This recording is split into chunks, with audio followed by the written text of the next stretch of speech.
where a federal high court has rejected the no-case submission made by the leader of the indigenous people of Biafra, Nnamdi Kanu, in his ongoing alleged terrorism trial.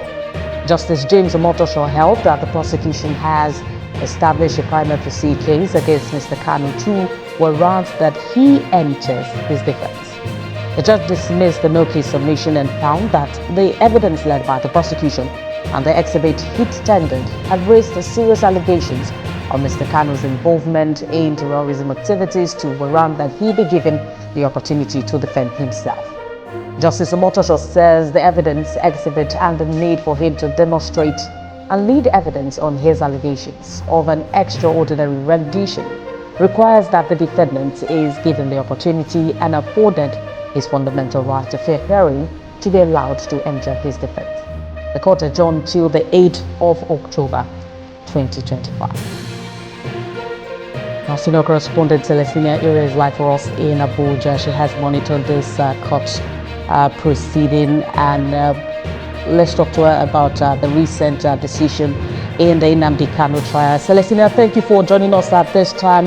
We understand the court has rejected this no-case submission submitted by the leader of the indigenous people of Biafra. What does this really mean in this court process?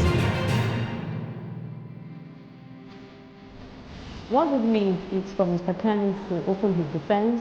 What the court said that a prima facie case has been established considering the evidences that the prosecution brought. But the court also rightly mentioned this does not mean that Mr. Nnamdi Kanu is guilty, because the presumption of innocence until proven guilty still stands. But just that Mr. Kanu have some clarifications to make and some questions to answer and some explanation to do. So Nnamdi Kanu now will have to put his defense together to defend all the allegations leveled against him by the federal government as to inciting violence during the NSAS protest and also causing different kind of destruction across the south, allegedly rather causing destruction along the southeastern parts of the country. So what this simply means is Mr. Kanu needs to put his house in order, speak to his lawyers, and open his defense. And he also says in this script here, which says that evidence was also tendered having serious allegations of Mr. Kanu's involvement in terrorism activities. Talk to us about that. Okay, during the course of the trial, before the prosecution closed their case, they brought in different video recordings that was played in court, and on those recordings we could see and hear in open court where Mr. Kanu was speaking to his supporters through Radio Biafra, sometimes on, I think, YouTube Live or via live transmission, when he was calling for killings to be carried out in police officers, most especially during the NSAS protest. So these were the issues, these were the evidences that the prosecution brought, as well as his extrajudicial statement, which was a statement gotten from him when he was arrested by the DSS. So all these videos were played in court and they were also admitted into evidence. Although the prosecution naturally objected to the admissibility of these recordings, they did not file an objection at that time. They already said that at a later date they will give the reasons for objecting to admissibility of these recordings.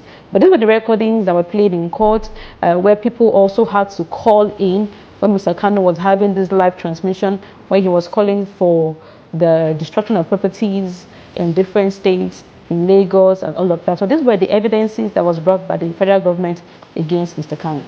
All right, so let's talk about his health status. Talk to us about the latest on his health status and how it's really been factored in this trial.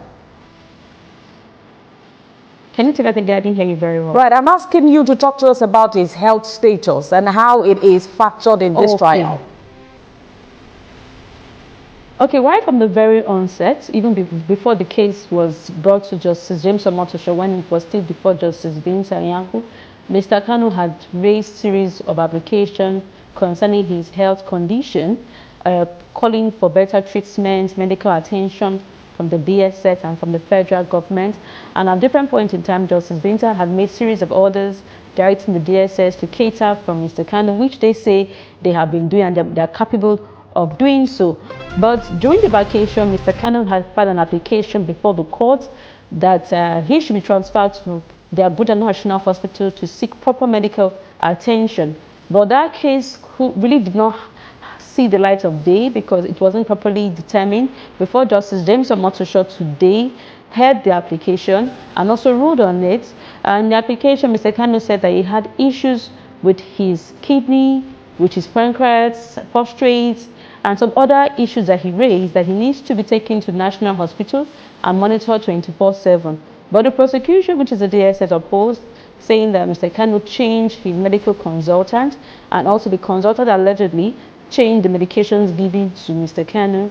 But Justice Omotosho said that he has today ordered the president of the Nigerian Medical Association to look into these issues raised by Mr. Kanu, to also inspect the DSS facility to ascertain if that place is conducive for Mr. Kanu to take treatment there, and if there's also need for him to be transferred to the National Hospital.